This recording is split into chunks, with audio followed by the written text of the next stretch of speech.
सबसे पहले तो मैं अपने पत्रकार छायाकार साथियों का धन्यवाद करना चाहूँगा जो एक छोटे से बुलावे पर हमारे ब्राह्मण सभा के गीता भवन के प्रांगण में पधारे हैं।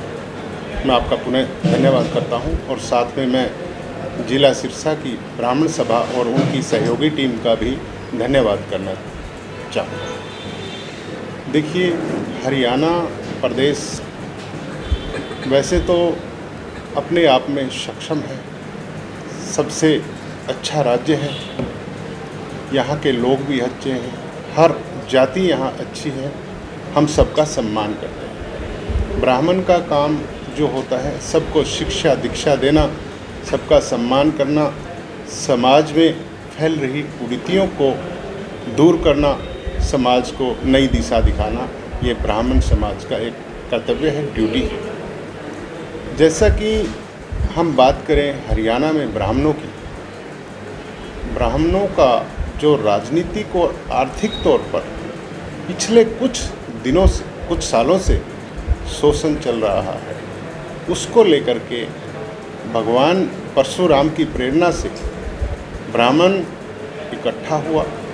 पूरे हरियाणा प्रदेश के 22 जिला प्रधान ब्राह्मण सभा करनाल के अंदर 17 सितंबर 2023 को एकत्रित हुए और सबने एक मत से एक निर्णय किया कि हमारा प्रदेश स्तर पर कोई भी संगठन नहीं है और हम इस वजह से पिछड़ते जा रहे हैं।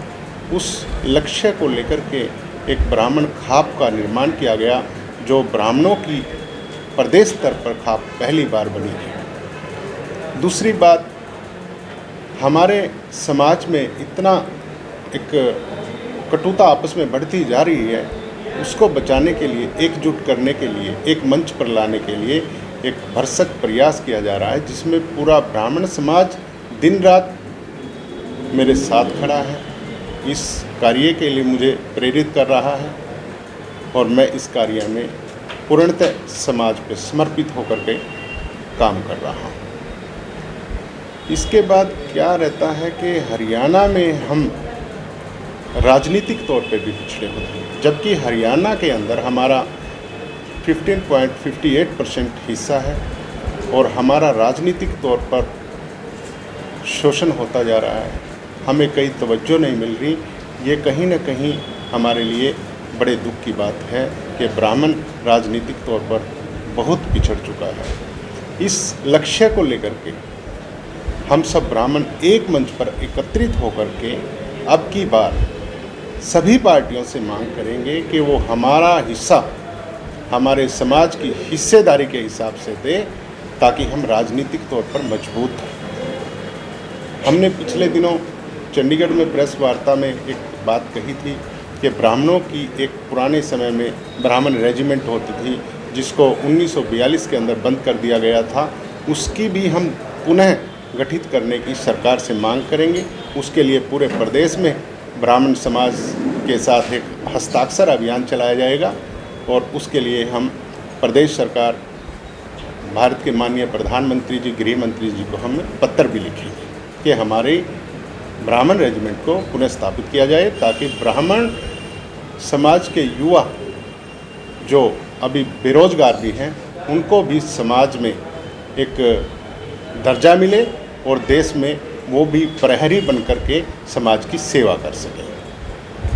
अभी बहुत सी बुराइयां समाज के अंदर फैली हुई हैं, हम उन बुराइयों को दूर करने के लिए भी प्रयासरत हैं। हमारे समाज के लोग साथ साथ खड़े होकर के सभी बुराइयों को दूर करने का प्रयास करेंगे, समाज में फैल रही कुरीतियों को दूर करेंगे, समाज जो बटा हुआ है उसको एक मंच पर लाएंगे। वैसे तो ब्राह्मण समाज की हरियाणा प्रदेश में 2320 कार्यकारिणी है, लेकिन धरातल पर कार्य शून्य के बराबर हो रहा है। इसलिए खाप का निर्माण किया गया और खाप जो एक अपना लक्ष्य लेकर चलेगी कि सभी ब्राह्मण संस्थाओं को एक मंच पर लाएंगे और ब्राह्मण को एकजुट करेंगे। यही हमारा विजन है और यही हमारा उद्देश्य है। तो सर, ये मनमुटाव कैसे दूर किया जाएगा खाप द्वारा? देखिए क्या है, जब ब्राह्मण, वैसे तो ब्राह्मण बुद्धिजीवी लोग हैं, ज़्यादा सोचते हैं, तभी हम बटे हुए हैं। इसके लिए क्या प्रयास किया गया है कि जिला वाइज अभी हम सबसे फीडबैक ले रहे हैं कि जिला वाइज जितनी भी हमारी संस्थाएं हैं उनको एक मंच पर बुला करके उनके अगर कोई मनमुटाव है, कोई मतभेद है, उनको दूर करके एक मंच पे लाएंगे। चाहे कोई राजनीतिक तौर पे कार्य कर रहा है, चाहे कोई सामाजिक तौर पे कार्य कर रहा है, हम सबको एक मंच पे लाएंगे, क्योंकि ब्राह्मण एक है, हमारे हित एक है और हमारे राजनीतिक स्वार्थ नियत अलग अलग हैं। उनसे हमें कुछ नहीं लेना, कोई किसी पार्टी में काम करे, लेकिन जब समाज की बात आए तो समाज के साथ खड़ा रहे ब्राह्मण, यही हमारा प्रयास है। तो सिरसा में कितने संख्याओं से सर आपका तालमेल हुआ है? अभी आज मेरी पहली ही यहाँ यात्रा है। अभी हमारे माननीय अध्यक्ष जी प्रोफेसर दयानंद जी से वार्तालाप होगा। जितने भी हमारे यहाँ के संगठन हैं सबको एक मंच पे लाएंगे, सबसे बात करेंगे। अभी शुरुआत की गई है। अब तक आपने कितने जिलों में? अभी तक हमने लगभग 5 से 6 जिला में भ्रमण किया है।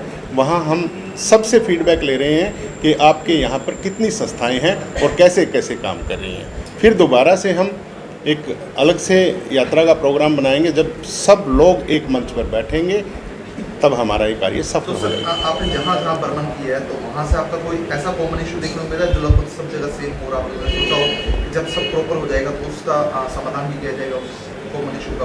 कोई कॉमन इशू ऐसा नहीं है। कोई हमारे समाज में इतना बड़ा इशू नहीं है कि हम साथ नहीं बैठ सकते।